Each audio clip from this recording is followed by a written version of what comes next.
Great showman Raj Kapoor को इस दुनिया से अलविदा कहे हुए 33 साल हो गए हैं, लेकिन उनके कई किस्से आज भी उतने ही मशहूर हैं जितने उस जमाने में थे। 3 राष्ट्रीय पुरस्कार और 11 फिल्मफेयर पुरस्कार से नवाजे जाने वाले राज कपूर ने 10 साल की उम्र में पहली बार हिंदी फिल्म इनकलाब में अभिनय किया। फिल्म इंडस्ट्री की इस महान शख्सियत ने मात्र 24 साल की उम्र में खुद का स्टूडियो आरके स्टूडियो स्थापित कर डाला। उन्हें बड़ा ब्रेक साल 1947 में आई फिल्म नील कमल से मिला, जिसमें वो बॉलीवुड की मशहूर अभिनेत्री मधुबाला के साथ लीड रोल में थे। राज कपूर के फिल्मी दुनिया के किस्से जितने मशहूर हैं, निजी जीवन के किस्से भी सिने प्रेमियों के बीच पॉपुलर हैं। वो भारतीय सिनेमा के स्वर्ण युगीन फिल्मकार, निर्देशक और अभिनेता थे। उन्होंने करीब 4 दशक तक फिल्म इंडस्ट्री पर राज किया और 63 साल की उम्र में इस दुनिया को अलविदा कह दिया। लेकिन उनके कई किस्से आज भी सिनेमा प्रेमियों की जुबान पर रहते हैं। वो चाहे नरगिस के साथ उनका प्रेम हो या फिर जमीन पर सोने की उनकी आदत। नरगिस को प्रेम पत्र भेजने वाला उनका किस्सा भी काफी मशहूर है। राज कपूर के बारे में कहा जाता है कि उनको ब्रांडेड शराब पीना और अपने दोस्तों को शराब पिलाना काफी पसंद था। उन्होंने अपने लिए शराब का एक ब्रांड तक चुन रखा था, जिसे वो लंदन से खरीदते थे।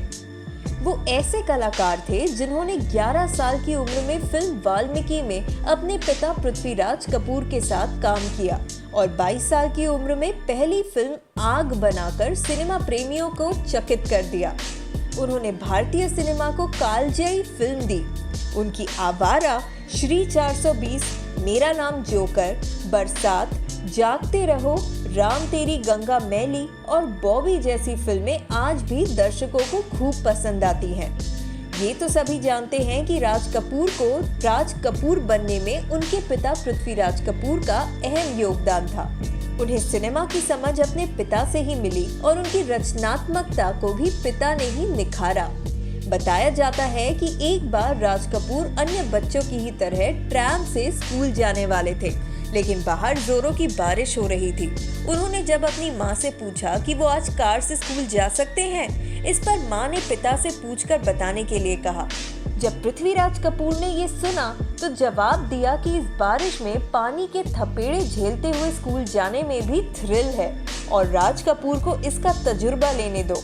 राज दरवाजे के पीछे से माँ और पिता की बात सुन रहे थे, जिस पर उन्होंने पृथ्वीराज कपूर से कहा, सर, मैं ट्रैम से ही स्कूल जाऊंगा। राज कपूर ने अपनी पहली नौकरी पिता के स्टूडियो में ही की थी। उनके कहने पर पिता ने उन्हें 1 रुपए महीने की नौकरी पर रखा था और राज कपूर का काम स्टूडियो में झाड़ू लगाना था। स्टूडियो में झाड़ू लगाकर ही इस महान फिल्मकार ने एक दिन 24 साल की उम्र में खुद का स्टूडियो खोल लिया, जिसके बैनर तले खूब फिल्में बनी। राज कपूर के बारे में कहा जाता है कि वो कभी बिस्तर पर नहीं सोते थे। उन्हें जमीन पर सोने में ही आनंद आता था। वो जब किसी होटल में भी ठहरे थे तो भी जमीन में ही सोते थे। ये भी कहा जाता है कि वो जब लंदन के मशहूर हिल्टन होटल में जमीन पर सोने जा रहे थे तो उन्हें होटल प्रबंधकों ने इसके लिए चेताया भी और ऐसा नहीं करने के लिए कहा। जब वो नहीं माने और गद्दा खींचकर अगली बार भी जमीन पर ही सोए तो उन पर जुर्माना लगाया गया। अपनी इस आदत के कारण 5 दिन तक वो जुर्माना भरते रहे। नरगिस और राज कपूर के प्रेम का किस्सा भी मशहूर है। कहा जाता है कि नरगिस और उनका अफेयर चल रहा था। फिल्म बरसात बनते वक्त नरगिस राज कपूर के लिए पूरी तरह से कमिट हो गई थी। प्यार के साथ ही नरगिस ने राज कपूर की फिल्मों में भी पैसा लगाना शुरू कर दिया था। आरके स्टूडियो के पास पैसों की कमी होने पर नरगिस ने अपने सोने के कड़े तक बेच डाले थे। दोनों की केमिस्ट्री भी दर्शकों को काफी पसंद आ रही थी। राज और नरगिस दोनों एक दूसरे को चाहते थे। हालांकि राज कपूर पहले से ही शादीशुदा थे और दोनों का ये रिश्ता लंबा नहीं चला। जब उनका नरगिस से ब्रेकअप हुआ तो वो शराब के नशे में बाथटब में लेटकर रोया भी करते थे। तो आपका क्या कहना है महान फिल्म मेकर राज कपूर की कहानी के बारे में? बताइए हमें अपने कमेंट्स के जरिए।